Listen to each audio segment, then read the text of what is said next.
So why do you want to work in television? Because I'm passionately committed to communicating with children. They are the future. Do you have any children of your own? Oh, Christ, no. Yuck. Renée Zellweger won an Oscar nomination for her starring role in the 2001 film Bridget Jones' Diary. This new season, she's starring in a movie that's all about a Hollywood icon. Lee Cowan has our Sunday profile.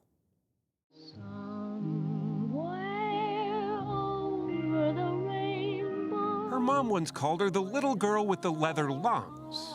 That's not particularly flattering, but Judy Garland could belt them out with the best of them.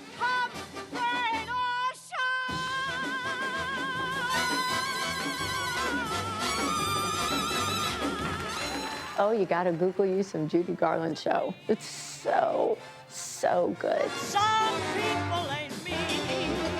There's something otherworldly about her and undeniable. Somewhere.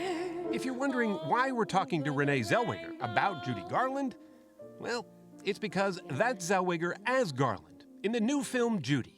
And yes, that's Zellweger singing, too. And the dreams that you dare to dream Trying to fill those shoes and the lungs of a legend come true. is an opportunity that Zellweger now speaks of in almost a reverential whisper. I was very curious why they sent it to me. Were you? Oh, yeah. She's considered one of the greatest vocal performers of all time. And I don't consider myself a vocalist. In some circles, Judy Garland is almost sacred, right? Oh, yeah. I'm right part there of it. with you, yes. I did YouTube videos and put it in, so it reflected in a mirror, and I stood next to it, and I was watching, and I was doing my best to emulate. And I started to recognize that there were little movements that she would go back to. And I thought, oh, this is her language, a language that a dancer would speak.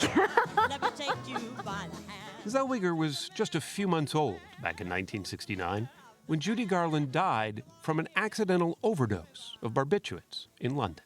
It's a lovely morning. In her short 47 years, Garland had lived the kind of life that everybody dreamed of. Clang, clang, clang went the trolley. And yet, a life no one really wanted either.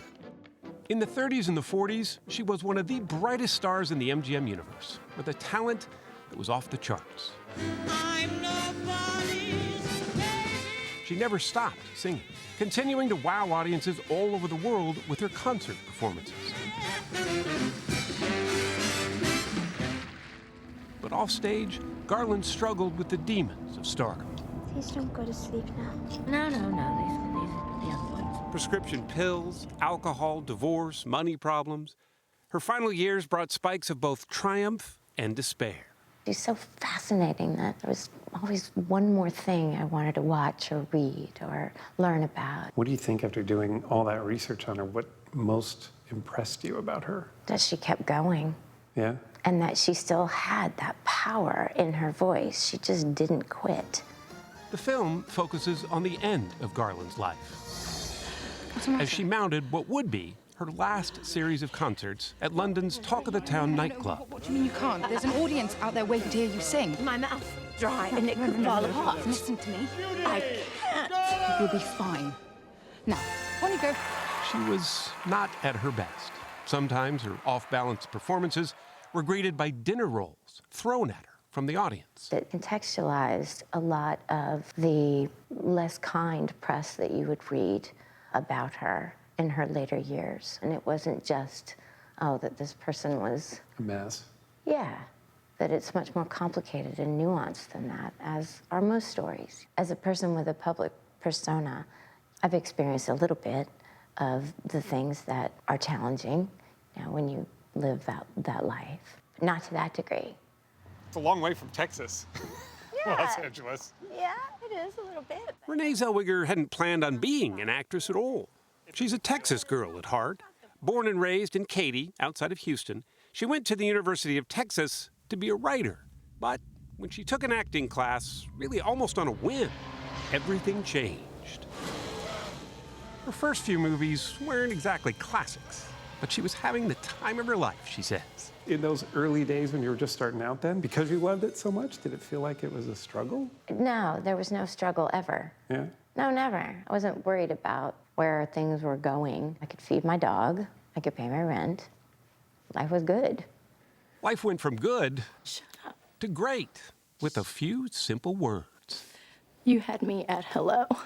The girl who completed Tom Cruise and Jerry Maguire made Zellweger a pretty sure box office bet. Bridget Jones, wanton sex goddess with a very bad man between her thighs. Mum. But what really made her a household name was Bridget Jones, that tragically clumsy heroine full of misadventures that earned Zellweger her first Oscar nod. The pratfalls and everything else with Bridget Jones, you did most of those, right? Oh, I love it. It's my favorite. Oh, it's my favorite. Because you fall a certain way, it's just a fall. You fall another way, and that's funny. But how did you know what was funny and what was not going to break your ankle? Well, that you never know. That you just pray on the way down. Oh, I could kill you. She made a staggering number of films after that, almost 2 a year. He's making a pig's ear of that job. Including her Oscar-winning turn in Cold Mountain. I ain't gonna cut you. Can't see that it'd make a bit of difference if I did. And then a performance in the musical Chicago.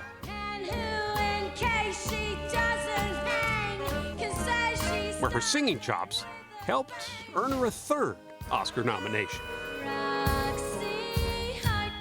You were just going from project to project to project, it seemed like. Genius. Did you have time to enjoy it? I don't know. I don't remember most of my 30s. Sounds like a joke, but it's true. Yeah. But it just feels compressed. It feels like it just happened like that. I didn't want that to happen again. You just realized you were on this treadmill that... Yeah, it's just going by too fast. And then I started to repeat myself, and I'm tired of myself. So she took a step back. Not a break, she says. She kept working on various projects, just out of the public eye by choice. Until that is 2014, when this turn on a red carpet sent speculation swirling about her perceived change of appearance. Rather than ignore it, Zellweger addressed what she called the cowardly cruelty in an op-ed for the Huffington Post, slamming society's sexist double standards for women. At that point, it had become necessary, not for me as an actress, but as a person who is looking at the bigger picture, the implication of that. It seemed like for someone as private as you that the fame just didn't sit well, or celebrity didn't fit right. Well, I don't think anybody is born with the faculties to navigate those waters. I like normalcy, and I like genuine exchanges with people. And then the fame and celebrity just kind of gets in the way? Well, it enters the room before you do. And so any perception that someone has of who you might be, that's who they meet. If you had any advice to give to yourself when you started out in this business, now that you know it better, what would it be? That's a hard one, Lee. I don't know. I would say, oh, have more fun. Bring us in, boys. Which gets us back to playing Judy Garland, the most fun she says she's had playing a role in a long time. Clang, clang, clang with the trolley. Ding, ding, ding with the bell. Was she a hard character to put away at night when you were done shooting? Oh, I never want to put her away. Never. Fell in love, and I'm there to stay. You won't forget me, will you? Promise you won't. Do you ever let yourself wonder what she might think of it? Oh, isn't that interesting? There was a sort of conjuring every day, just hoping that she would understand what our intentions were. It was a love letter to her.